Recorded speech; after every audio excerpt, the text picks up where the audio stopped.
Le début de l'anime nous présente Lloyd, un garçon au potentiel insoupçonné. Dans une forêt magique, Lloyd tente d'attraper un lapin. Mais, faute de compétences, il échoue, et le lapin s'échappe. Ironiquement, ce dernier finit capturé par Shuma, le grand frère de Lloyd, qui revient d'un de ses voyages. Heureux de retrouver son frère, Lloyd reçoit en cadeau un livre sur les dragons, et ensemble, ils rentrent chez eux.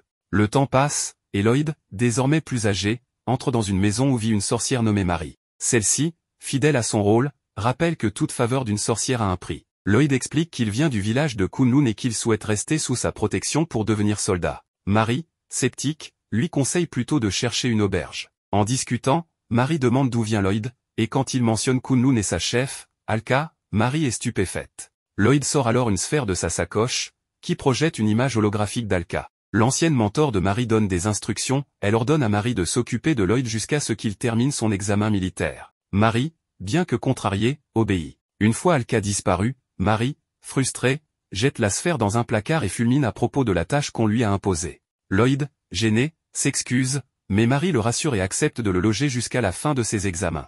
Alors que Lloyd s'installe dans une chambre, Marie murmure des reproches à l'encontre d'Alka, la qualifiant de grand-mère Loli. Soudain, Alka apparaît derrière elle, utilisant un cristal comme portail. Elle menace de transformer Marie en grenouille si elle ose faire du mal à Lloyd et lui jette une malédiction temporaire de petits accidents avant de repartir. Marie, exaspérée, se demande pourquoi un tel pouvoir magique est utilisé pour des punitions si futiles. Le lendemain, Lloyd prépare le petit déjeuner pour Marie, qui se réveille en découvrant qu'il l'a couverte d'une couverture pendant la nuit. Surprise par la gentillesse de Lloyd, elle mange le repas et lui demande pourquoi il veut devenir soldat. Lloyd raconte qu'enfant, il s'entraînait souvent avec son frère et admirait un soldat légendaire décrit dans des romans.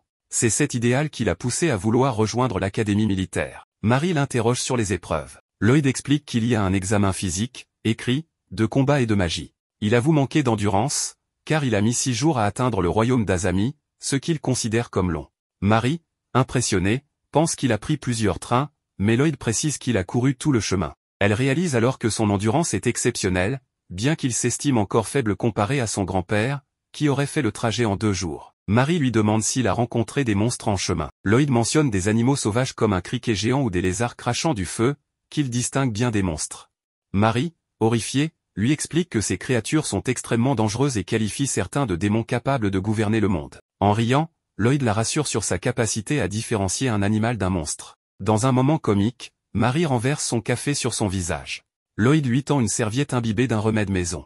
Après s'être essuyée, Marie réalise que sa peau est plus lisse et sans taches. Intriguée, elle demande à Lloyd de lui enseigner ce remède, qu'il partage volontiers. Marie découvre une rune ancienne que le protagoniste, Lloyd, présente comme plutôt simple. Désabusée, Marie s'excuse et admet qu'elle s'attendait à quelque chose de plus impressionnant. Lloyd explique qu'il maîtrise uniquement une technique appelée pluie magnétique. Marie, stupéfaite, déclare que cette technique est supposée être impossible. Frustrée, elle frappe le mur avec sa tête, le brisant. Lloyd, inquiet, lui demande si elle va bien. Elle lui répond en grognant qu'il doit apprendre la culture générale dès le lendemain, ce à quoi Lloyd acquiesce avec enthousiasme. Plus tard, Lloyd explore la ville et s'émerveille de son effervescence. Il entend des passants discuter de prétendus espions attirant des monstres en ville. Tandis qu'il réfléchit à sa première mission, une mystérieuse fille blonde encapuchonnée croise un homme armé d'une hache. Ce dernier la reconnaît comme la princesse Ceinture et l'accuse de risquer l'honneur des nobles en rejoignant l'académie. Ignorant ses provocations, elle s'engage dans une ruelle où elle rencontre un criquet géant. La créature l'attaque, mais Lloyd intervient héroïquement, éliminant la menace en un coup.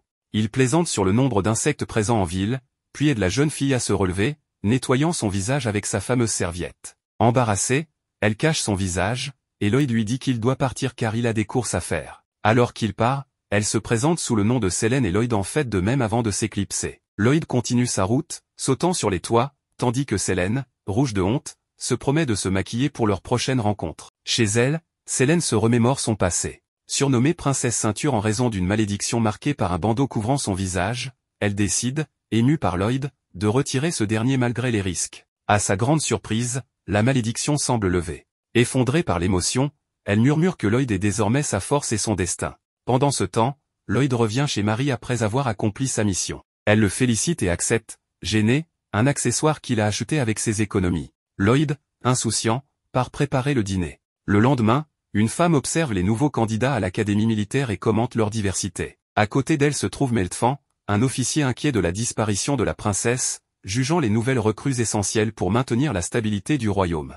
Une autre figure, Rio Flavin, une mercenaire unijambiste, suscite des interrogations sur sa loyauté. Par ailleurs, Selene est prise à partie par Alan Litken, un noble arrogant, qui lui reproche de ne pas avoir retiré son bandeau, selon lui un frein à son ascension. Ignorant ces remarques, Selene reste fidèle à elle-même. Rio, observant les candidats, note que Lloyd dégage une aura inhabituelle. En le croisant, elle s'apprête à l'affronter, mais Lloyd, poli, complimente son bras mécanique. Selene surgit et, dans un élan de jalousie, projette Rio contre un mur, se présentant fièrement comme l'allié de Lloyd. Lors de l'épreuve de combat, les candidats doivent frapper un mannequin métallique avec leur arme. Rio, intrigué, surveille Lloyd. Alors que Meltfan s'absente pour d'autres tâches, il exprime sa curiosité, si Lloyd est admis, il sera un atout considérable pour l'armée. La tension monte, annonçant un moment décisif pour le protagoniste. Le lendemain à l'académie, Selene et Rio s'inquiètent de ne pas voir le protagoniste en classe, croyant qu'il a échoué à l'examen d'entrée et qu'ils ne le reverront jamais.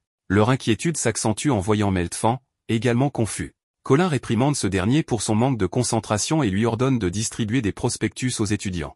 Colin en profite pour expliquer que le royaume d'Azami, où ils vivent actuellement, est au bord d'une guerre avec l'Empire Jio. Pendant que Colin poursuit son explication, Meltfan reste préoccupé par l'absence du protagoniste, d'autant plus que l'armée du royaume semble perdue sans lui. De son côté, Rio est aussi distraite, car elle espérait générer une fortune grâce aux exploits du protagoniste. Colin mentionne que depuis 5 ans, le royaume fait face à un problème majeur, la disparition de la princesse Maria Azami. Toute information utile à son sujet sera récompensée par une somme astronomique, une promotion, et d'autres avantages, ainsi qu'un vœu réalisable. Plus tard, on voit le protagoniste errer dans les rues de la capitale, reconnaissant qu'il a échoué à la fois à l'examen de combat et à l'écrit, ce qui explique pourquoi il n'a pas été admis. En chemin, il tombe sur une affiche, mais est attaqué par un grillon géant qu'il élimine rapidement avant de continuer sa lecture. Peu après, il entre dans un restaurant vide où le propriétaire, Chrome, l'attaque par surprise.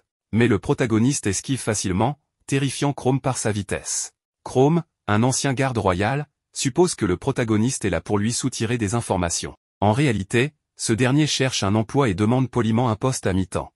Intrigué, Chrome lui rappelle que son établissement est une taverne et lui demande ses compétences. Le protagoniste répond qu'il sait cuisiner et nettoyer, ce qui surprend Chrome. Pour tester ses capacités, Chrome se prépare à un combat, mais le protagoniste interprète cela comme un défi culinaire et commence à préparer un plat. Pendant qu'il cuisine, le protagoniste raconte son échec à l'examen, qui l'a empêché d'entrer à l'académie militaire. Chrome, sceptique, pense qu'il ment, bien que ce soit vrai. Le protagoniste explique qu'il ne veut pas retourner chez lui les mains vides, car son village l'a célébré avant son départ. Il prévoit donc de rester dans la capitale jusqu'à l'année suivante pour retenter l'examen. À l'académie, les filles et Meltfan sont surpris de voir les gribouillis de Lloyd. Colin arrive et corrige Meltfan pour sa distraction. Selene montre la copie de Lloyd à Colin, et en voyant la copie, elle est surprise. Meltfan quant à lui pense que les gribouillis sont les raisons de l'échec de Lloyd. Toutefois, Colin reconnut ces gribouillis comme des ruines anciennes, et donna une raclée à Meltfan pour ne pas s'en souvenir, car Meltfan avait pourtant convaincu Colin qu'il s'agissait de ruines anciennes, ce qui l'a poussé à les étudier. Cependant, Colin découvre ensuite que ces gribouillages sont bel et bien des ruines anciennes, capables de réaliser des choses que les mages ordinaires ne peuvent pas. Meltfan mentionne aussi avoir discuté avec l'examinateur du protagoniste. Pendant ce temps, le protagoniste sert à Chrome un risotto tomate-poisson. Impressionné par ses talents culinaires, Chrome reste prudent mais goûte le plat, tout en se méfiant d'une éventuelle attaque. Grâce à ces méthodes, Meltfan parvient à obtenir des informations sur le protagoniste. Ce dernier aurait déclaré que sa seule magie consistait à faire pleuvoir, ce qui semble incroyable. Cependant, étant donné qu'il écrit inconsciemment avec des runes anciennes, il pourrait posséder un arsenal caché de sorts puissants. De son côté, Chrome est stupéfait par la qualité exceptionnelle du plat préparé par le protagoniste. Ce dernier gagne sa confiance et obtient le poste à mi-temps, même si Chrome reste méfiant, conscient du potentiel exceptionnel du protagoniste et décidé à continuer son enquête sur lui. Plus tard, Selene propose à Colin une idée audacieuse, retrouver la princesse disparue et utiliser cette prouesse pour faire admettre le protagoniste à l'académie. Enthousiasmé par cette idée, Colin accepte, désireuse de voir comment le protagoniste maîtrise les runes anciennes. Pendant ce temps, le protagoniste retourne chez Marie et Alka pour leur annoncer qu'il a échoué à l'examen d'entrée, mais qu'il prévoit de réessayer l'année prochaine. Il leur demande la permission de rester chez elles en attendant et leur révèle qu'il a décroché un travail à mi-temps pour payer son loyer. Marie et Alka acceptent sans problème. Reconnaissant, le protagoniste prépare un dîner pour exprimer sa gratitude. Marie, intriguée par la décision d'Alka d'accepter le protagoniste, lui pose une question sérieuse sur la possibilité de sauver le royaume. Elle lui rappelle que le roi Azami, influencé par des forces extérieures, est devenu un fervent partisan de la guerre, menaçant de déclarer un conflit lors du prochain festival de la Fondation nationale. Ce festival, qui rassemble des officiels et des dirigeants étrangers, pourrait marquer le début des hostilités avec l'Empire Jio. Marie est déterminée à empêcher cela. Alka rappelle cependant leur statut d'originaire de Kunlun, un village neutre, et leur interdit d'intervenir dans ce qu'elle considère comme une querelle humaine motivée par l'orgueil. Malgré ces avertissements, Marie reste convaincue de son devoir et lui révèle qu'elle a risqué sa vie 5 ans auparavant pour apprendre à utiliser la rune de désenchantement. Alka lui demande de ne pas impliquer le protagoniste, sous peine de l'envoyer de force à Kunlun. Avant de partir, elle confie à Marie la responsabilité de l'aider à intégrer l'académie. Le lendemain, Ryo et Meltfan se retrouvent dans la taverne de Chrome pour discuter de leur plan d'action. Ils s'organisent pour aider le protagoniste à intégrer l'académie et, en parallèle, cherchent des indices sur la princesse disparue. Selena se charge de localiser le protagoniste, convaincu qu'il partage une connexion spéciale. Pendant ce temps, Ryo et Meltfan explorent les pistes concernant la princesse.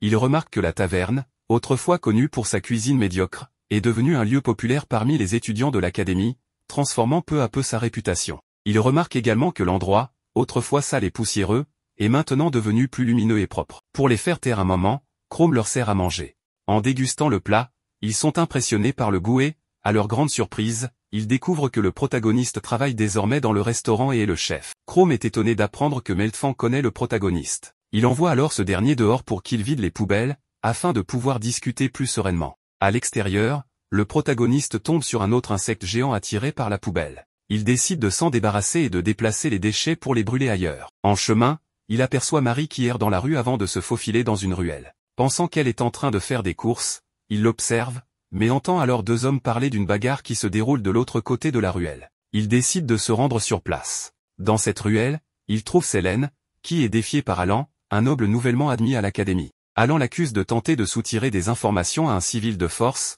mais Selene réplique qu'elle est prête à tout pour retrouver le protagoniste. Alan, furieux, l'attaque avec sa hache. Selene tente de se défendre, mais Alan est trop rapide et parvient à se rapprocher d'elle. Cependant, au moment crucial, la ceinture de Selene la protège, déviant l'attaque. Alan perd sa hache et reste abasourdi par la situation, tandis que Selene, contente, fantasme en se disant que c'est grâce à la magie du protagoniste que la ceinture l'a protégée. Le protagoniste arrive alors sur les lieux, et Selene le repère, visiblement excité de le voir. Chrome et les autres arrivent à leur tour pour comprendre l'agitation. Selene leur raconte ce qui s'est passé, mentant en affirmant que le protagoniste est venu la défendre. Elle déclare alors que c'est lui qui devrait désormais combattre à sa place. Meltfan décide que le combat doit avoir lieu pour démontrer les capacités du protagoniste à Colin. Alan, surpris que deux colonels permettent un tel affrontement, pense qu'ils veulent voir ses compétences et accepte le défi. Cependant, Meltfan s'inquiète de la force du protagoniste, car un coup de ce dernier pourrait tuer Alan. Bien qu'Alan soit reconnu pour sa résistance, il décide de laisser volontairement le protagoniste l'atteindre pour lui donner un avantage. Le protagoniste se prépare à donner un coup puissant, qui pourrait tuer Alan sur le coup. Mais à cet instant, Marie intervient en créant un fort tourbillon pour disparaître avec le protagoniste, tandis que Chrome, ayant observé la scène, la reconnaît comme quelqu'un de familier. Plus tard, nous voyons Marie et le protagoniste atterrir sur un toit. En le faisant descendre, Marie le réprimande pour son imprudence. Le protagoniste s'excuse et la remercie de l'avoir sauvée, promettant de faire tout ce qu'il peut pour la remercier. Marie rougit et lui demande de ne pas promettre n'importe quoi, en expliquant que les mauvaises personnes pourraient l'utiliser pour des fins malveillantes. Le protagoniste lui répond qu'elle est trop gentille et qu'il ne pense pas qu'elle utiliserait son aide pour de mauvaises raisons, ce qui fait sourire Marie, bien qu'elle devienne rapidement rouge de gêne. À ce moment-là, Chrome arrive, et le protagoniste ainsi que Marie descendent. Chrome demande au protagoniste de se rendre à la cantine. Après son départ, Chrome s'agenouille et dit à Marie qu'il a reconnu son pouvoir magique du vent et qu'il est heureux de la voir en sécurité, car depuis la disparition de la princesse, sous sa garde, il a quitté l'armée. Marie lui parle de la situation du roi, expliquant que dans 3 jours, lors du festival, celui qui manipule le roi déclarera la guerre à Jio. Chrome lui demande si elle sait qui est responsable, mais Marie avoue ne pas savoir et lui demande de l'aider à le découvrir. Plus tard, nous voyons Meltfan en train de faire des papiers. Colin entre et lui demande s'il est toujours en train de réviser l'entraînement. Meltfan répond qu'il le fait pour la paix du royaume. Colin lui demande pourquoi il travaille aussi dur, et Meltfan lui explique qu'autrefois, dans une ville frappée par la famine, il vivait dans une grande pauvreté. L'armée de Jio a profité de la situation pour attaquer et piller ce qu'ils avaient. Il a donc promis de ne jamais laisser cela se reproduire. Le lendemain, Selene et Ryo cherchent des informations sur la princesse, et Selene se fait du souci car elle n'a pas revu le protagoniste depuis l'incident de la veille. Ryo lui dit de ne pas s'inquiéter, car elle et le protagoniste sont amants et qu'elles se reverront bientôt. Selene rougit et déclare que le destin les a réunis. Elle décide alors de se rendre chez Marie pour acheter des informations sur la princesse. Lorsqu'elles arrivent et frappent à la porte, elles sont surprises de voir que le protagoniste leur ouvre. Il les invite à entrer et Rio demande à Selene si elle ne savait pas que le protagoniste loge chez Marie, pensant qu'elles étaient amoureuses.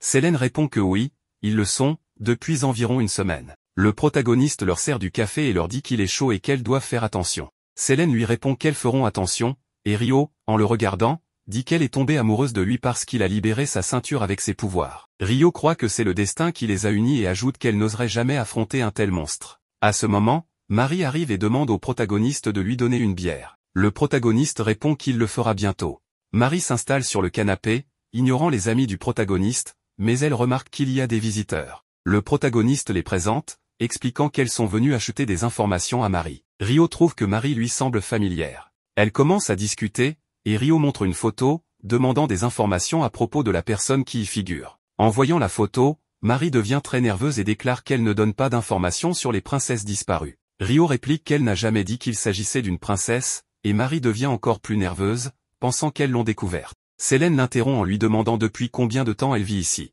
Marie répond que cela fait environ 2 ans. Selene, émue, commence à pleurer, et Marie, en la voyant, décide de tout révéler et de ne plus fuir. Selene et Marie parlent en même temps, Marie avoue être la princesse, tandis que Selene dit qu'elle est l'épouse du protagoniste.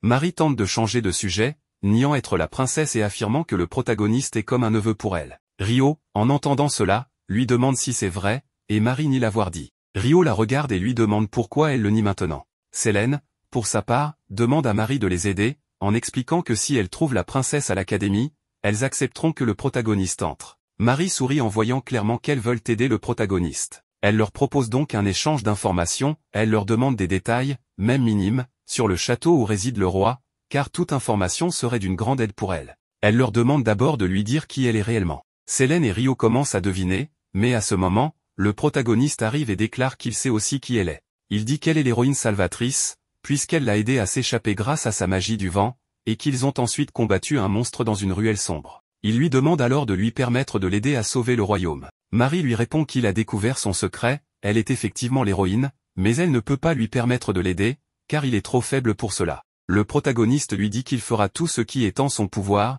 qu'il donnera le meilleur de lui-même, car il veut devenir un grand militaire. Marie lui dit que c'est suffisant, mais elle semble perturbée. Le protagoniste, triste d'avoir trop demandé, s'excuse et s'apprête à partir. Marie, voyant cela, demande à Selene et Rio de l'aider, invoquant clairement le nom de la princesse, et ainsi révèle sa véritable identité en tant que Marie Azami, princesse du royaume d'Azami. Rio lui demande des explications sur son traitement du protagoniste.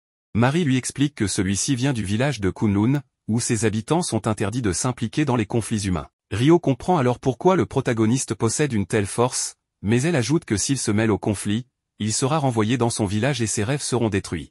Marie leur demande donc de l'aider, car quelqu'un qui contrôle le roi a ordonné une grande chasse et qu'ils doivent la mener, vivant ou mort. Selene et Rio acceptent de les aider. Pendant ce temps, le protagoniste regarde la couverture d'un livre et se demande s'il deviendra un grand soldat s'il continue ainsi. Plus tard, on voit Marie sur le toit, pensant qu'elle possède la rune de désenchantement, ce qui lui permettrait de libérer son père du sortilège. Soudain, Alka apparaît derrière elle, effrayée par les problèmes du protagoniste. Marie s'excuse et explique qu'elle n'a pas voulu jeter le cristal dans un puits.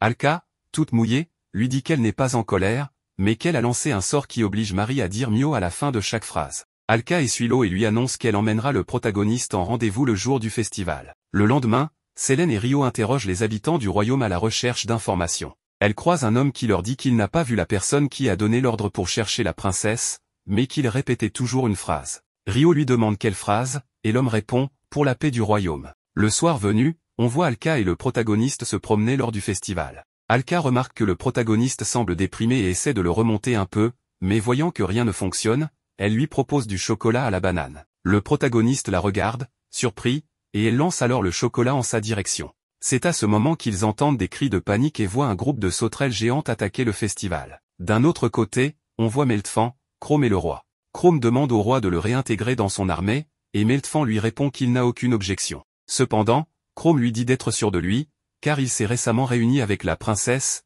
et elle veut éviter, avec lui, que le roi ne déclenche une guerre contre l'empire de Jio. Chrome explique à Meltfan que c'est clairement lui qui est responsable de la recherche de la princesse, vivante ou morte, car lorsqu'ils ont interrogé un citoyen, il leur a dit une phrase, pour la paix du royaume, et c'est la seule phrase que l'on ait entendue de sa part. À ce moment-là, Rio, Sélène et la princesse Marie arrivent, et Marie se présente, ce qui surprend Meltfan. Meltfan rit et déclare qu'il contrôle le roi, mais ce dernier dit qu'il ne l'a jamais contrôlé, l'envoyant clairement voler, et explique que c'est lui qui a détruit son village pour que quelqu'un comme lui tombe dans le piège et le libère. Le roi se rapproche de lui et le transforme en un insecte humain, l'attaquant, mais Rio l'arrête. Elle dit à la princesse de se rendre auprès du roi, et Marie part vers lui. Pendant ce temps, Rio, Sélène et Chrome restent pour combattre Meltfan. Marie arrive près du roi et lui dit qu'elle va récupérer son père, se préparant à attaquer celui qui le contrôle. Alors qu'elle tente de se rapprocher, elle enchaîne plusieurs sorts, mais le roi repousse ses attaques comme si de rien n'était. Quand elle croit enfin être proche de lui, elle tente de le toucher, mais le roi se fait passer pour son père et la repousse violemment. Marie tombe au sol et voit le roi s'approcher d'elle. Il lui dit qu'elle a failli réussir et, dans un geste brutal, il lui prend un bras et le brise. C'est alors que Marie découvre que celui qui contrôle le roi est le démon Abaddon, qui souhaite dominer le monde entier, et qu'il doit tuer Marie pour y parvenir. Marie, choquée par cette révélation, reste figée en apprenant que c'est un démon. D'un autre côté, nous voyons le protagoniste vaincre facilement un criquet du festival. En voyant cela, Alka s'énerve, car cela a ruiné son rendez-vous. Le protagoniste ressent que Marie est en danger, alors il dit à Alka qu'il doit aller l'aider, mais qu'il reviendra bientôt. Alka lui demande s'il pourra s'en sortir seul, et il répond qu'il ne sait pas, mais qu'il essaiera. Pendant ce temps, Marie est furieuse, car le démon ne lui avait pas dit qu'il était un roi démon. Elle se souvient d'Alka et se dit que, si la menace est un roi démon, les citoyens du village de Kunlun pourront peut-être l'aider. Marie tente de fuir pendant que le démon la poursuit en lui criant de ne pas s'échapper. Le protagoniste, de son côté, se dirige vers le château.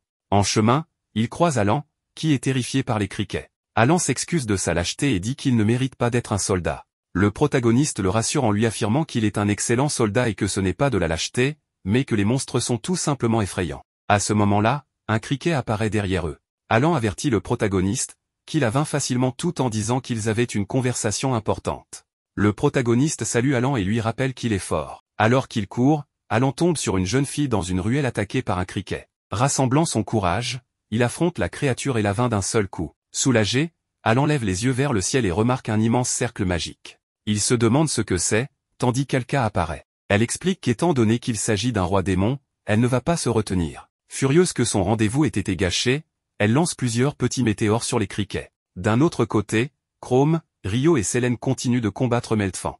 Ce dernier bat facilement Chrome et Rio. Sélène décide de se sacrifier pour créer une scène où le protagoniste viendrait la sauver à moitié nue. Cependant, sa ceinture repousse tous les assauts de Meltfan. Voyant cela, Rio en profite pour aller chercher le protagoniste. Pendant ce temps, le protagoniste remarque qu'un soldat attaque les citoyens au lieu de les protéger. Il tente de raisonner Meltfan, mais celui-ci ne l'écoute pas et l'attaque. Le protagoniste le raisonne finalement, et Meltfan commence à pleurer en disant qu'il souhaite juste la paix. Le protagoniste sourit et lui rappelle qu'il avait bu trop d'alcool l'autre jour, ce qui est inacceptable pour un soldat.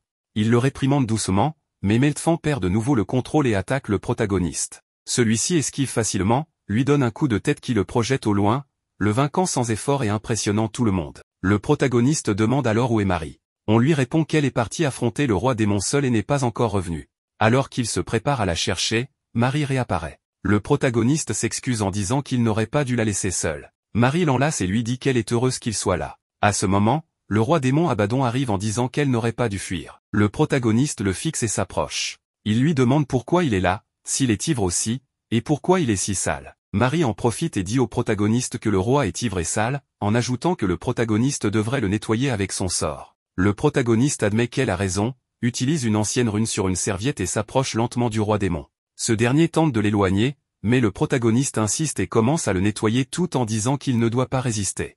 Marie ajoute que, comme cadeau d'adieu, c'est ce qui arrive à ceux qui osent s'en prendre à la famille royale et jouer avec les humains. Le roi démon, avant de disparaître, murmure que cette phrase est ridicule. Marie soupire de soulagement et déclare que tout est enfin terminé. Le protagoniste s'approche alors et soigne la main de Marie, qui l'enlace et le remercie de l'avoir sauvée. Sélène intervient et demande à Marie de s'éloigner pour lui expliquer ce qu'il s'est passé avec le protagoniste et pourquoi elle ne voulait pas qu'il soit impliqué. Le lendemain, le protagoniste se réjouit que le festival se soit bien terminé. Il retrouve alors son frère Shoma. Heureux, il lui demande ce qu'il fait là. Shoma répond qu'il est venu livrer des articles à quelques stands du festival. Il félicite également le protagoniste d'avoir grandi et d'avoir vaincu le roi démon Abaddon, tout en le regardant sérieusement un instant. À ce moment, Alka arrive avec des bananes en chocolat, s'excusant pour son retard. Le protagoniste lui assure que ce n'est pas grave puisqu'il a croisé Shoma. Quand Alka demande si Shoma est encore là, le protagoniste répond qu'il est parti il y a peu. D'un autre côté, nous voyons Chrome avec Colin, discutant de Meltfan. Ils expliquent que, pour son châtiment, il doit aider dans le village de Kunlun, notamment en pêchant et en récoltant du blé. Meltfan réalise alors qu'Alka était celle qui distribuait des provisions lors des périodes de famine. Plus tard, Alka retourne auprès du protagoniste. En entrant dans la pièce, elle le trouve à moitié nu, mais Marie l'arrête et la fait sortir, affirmant qu'elle préfère voir le protagoniste en uniforme. Alka demande à Marie si elle ne reprendra pas son rôle de gouvernante. Marie répond que non, car son père se rétablira bientôt et pourra reprendre ses fonctions. Peu après, le protagoniste sort habillé, et tout le monde lui dit qu'il est très élégant. À ce moment, Selene et Rio arrivent à la recherche du protagoniste. Alka les accueille et le protagoniste les présente. Une rivalité naît immédiatement entre Alka et Selene. Alka tente de lancer une malédiction sur Selene, mais celle-ci est repoussée par sa ceinture magique. Selene lui demande ce qu'elle essayait de faire, et Alka répond qu'elle voulait juste lui jeter une petite malédiction pour lui donner des douleurs aux fesses. Selene rétorque que c'est dommage, car la ceinture rejette tout ce qui l'atteint. Alka reconnaît la ceinture comme étant la peau d'une bête Vritra, un artefact de Kunlun qui protège son porteur de tout maux. C'est alors que Alan arrive et appelle Lloyd maître. Lloyd pour sa part le remercie de l'avoir permis d'intégrer l'académie. Bien que Lloyd ait refusé d'être le mentor de Alan, ce dernier ne compte pas baisser les bras si facilement. Pendant ce temps, Alka tente encore un sort, mais la ceinture l'en empêche. À partir de là, les choses commencent à partir dans tous les sens mais Marie met fin à cela et dit à Lloyd et ses amis de partir à l'école. Le protagoniste et ses amis se mettent en route pour l'académie. Plus tard dans la nuit, nous voyons Chrome conduire une charrette avec Marie et le protagoniste à bord. Ils se dirigent vers un endroit où une épée sacrée est exposée. À leur arrivée, le protagoniste commence à tout ramasser. À ce moment-là, Marie mentionne que seule une personne dotée d'une grande quantité de pouvoir magique peut retirer cette épée. Cependant, le protagoniste, comme si de rien n'était, retire l'épée et la met dans un sac. Un peu plus tard, on voit Chrome se diriger vers le royaume et demander à Marie ce qu'ils feront de l'épée. Marie répond que le maire fera probablement une réplique et qu'ils diront qu'un grand chevalier l'a retirée. Elle touche l'épaule de Chrome et lui dit de compter sur elle. Le lendemain, on voit le protagoniste à l'académie, appréciant s'entraîner. Plus tard, en classe, leur professeur Colin arrive et annonce qu'ils choisiront les candidats pour participer à une compétition contre l'académie de sorcellerie Lokjao. Les étudiants se demandent de quoi il s'agit, et Alan leur explique que c'est un événement annuel. Un peu plus tard, on retrouve les élèves sur le terrain d'entraînement, où Colin leur explique les 3 types de magie, les incantations, où les sorts sont prononcés, les sigils, où ils sont écrits avec des runes, les conduits, où ils utilisent un bâton magique ou des pierres magiques. Colin leur explique qu'ils devront s'entraîner, car chaque type de magie a ses inconvénients. Ensuite, chacun montre ses capacités, mais, comme d'habitude, le protagoniste se démarque dans toutes les épreuves. Selene s'approche de Colin pour lui demander de lui apprendre la magie de guérison afin de soigner les personnes grièvement blessées ou proches de la mort. Rio intervient, affirmant que la magie de guérison serait utile pour leur groupe et qu'il aimerait aussi l'apprendre. Alan arrive et dit que la magie de guérison n'est pas si difficile à apprendre, alors pourquoi ne pas commencer immédiatement? Le protagoniste dit qu'il veut aussi apprendre. Colin accepte de leur enseigner mais explique qu'ils auront besoin de quelqu'un pour pratiquer. Selene dit qu'elle a déjà un candidat en tête, et donne un coup de pied à Alan. Ce dernier tombe au sol en protestant, mais Colin félicite Selene en disant qu'Alan sera parfait pour cela, puisqu'il sera constamment soigné et qu'il ne ressentira pas de douleur. Pendant ce temps, Marie prend un café et remarque quelqu'un qui l'observe. Une autre fille entre alors, expliquant qu'il s'agit de clients. Elle se présente comme Mena Kinon, accompagnée de Philo Kinon, sa sœur mercenaire de Lokjao. Marie leur demande ce qu'elles veulent, et elle lui montre une photo de Rio. Marie reconnaît Rio et Mena lui demande si elle la connaît. À ce moment-là, Philo sent la présence du protagoniste et se prépare à attaquer. Dès son entrée, le protagoniste reçoit un coup de pied à la tête, puis un coup au flanc, mais il ne réagit pas. Pensant qu'elle essayait d'écraser une mouche, il s'excuse de ne pas s'être poussé, ce qui surprend la jeune fille. Il remarque alors la photo de Rio et demande si elles la connaissent. Soudain, Philo se rapproche et demande à Lloyd de le prendre comme apprenti, en disant qu'elle fera tout ce que Lloyd lui dira. Le protagoniste refuse, expliquant qu'ils sont chez Marie. Philo s'approche de Marie pour lui demander, mais elle finit par éjecter Philo de la maison. Le protagoniste, blessé, se plaint d'avoir une côte cassée, mais Marie est impressionnée par la puissance de Philo et promet de le soigner. Cependant, il refuse, affirmant qu'il sera guéri dans 3 heures. Marie commence à fantasmer sur le protagoniste, mais Alka arrive et lui demande si elle est allée au village de l'épée. Marie confirme que c'était pour le travail. Alka lui demande si elle a goûté au protagoniste, ce à quoi Marie répond oui avant de se transformer en papillon. Le protagoniste entend un bruit et va voir ce qu'il se passe, mais Alka lui dit que Marie est probablement dans les parages. Plus tard dans la nuit, Marie reprend sa forme normale. Marie maudit Alka de l'avoir transformée en papillon. Le protagoniste la voit nue mais l'ignore complètement. Marie, en pleurant, s'habille et s'allonge sur le sol, affirmant qu'elle dormira là. Le lendemain, à l'académie, pendant que les élèves s'entraînent, Chrome les observe de loin et murmure qu'il leur prépare une surprise. Rio s'approche de Colin et lui demande pourquoi elle est si déterminée à gagner. Colin explique que c'est à cause de la directrice de l'académie Lockjaw, une femme serpent qu'elle déteste visiblement. À ce moment-là, la directrice apparaît et demande si Colin parle d'elle. Colin la regarde et l'appelle Roll. Elle lui demande ce qu'elle fait ici, car les matchs sont encore loin. Roll s'approche de Rio et la salue, se réjouissant que son bras aille mieux. Elle lui rappelle qu'elle doit revenir à l'académie pour ne pas perdre quelque chose d'encore plus précieux. Selene, intriguée, demande à Colin qui est cette femme. Colin répond que Roll Calcifé était son ancienne camarade, mais qu'elle s'est fait des ennemis à l'académie avant de finir par en devenir la directrice. Roll quitte les lieux en disant qu'elle attend les matchs avec impatience. Philo, voyant le protagoniste, s'approche de lui et lui dit qu'elle attend aussi sa réponse tout en lui prenant la main. Selene intervient, les sépare, et demande qui elle est. Philo s'éloigne sans répondre, et le protagoniste explique à Selene qu'elle souhaite vivre avec eux. Selene, jalouse, boude. Quelques jours plus tard, le protagoniste remarque que Rio est très triste. Chez lui, en préparant le dîner, Marie lui dit que tout est délicieux, mais le protagoniste, visiblement découragé, la remercie à peine. Il lui confie vouloir remonter le moral d'une fille, et Marie, pensant qu'il parle d'elle, lui suggère de l'inviter à un rendez-vous. Cependant, il la déçoit en révélant qu'il veut inviter Rio. Le lendemain, Selene et Alan tentent de remonter le moral de Rio, mais elle ignore Selene et frappe Alan. Le protagoniste intervient et propose à Rio de sortir ensemble. Plus tard, on les voit dans un café, mangeant des beignets. Le protagoniste demande à Rio de lui raconter ce qui s'est passé, car ils sont amis et il veut l'aider. Pendant ce temps, Selene les observe depuis la fenêtre. Elle essaie d'entrer dans le café avec Alan, qui, en voyant une ombre, dit qu'il s'agit d'un cafard géant. Selene, furieuse, le frappe et le propulse loin avant d'entrer. Rio explique au protagoniste qu'elle et Roll se connaissent depuis l'enfance, ayant grandi ensemble dans un orphelinat.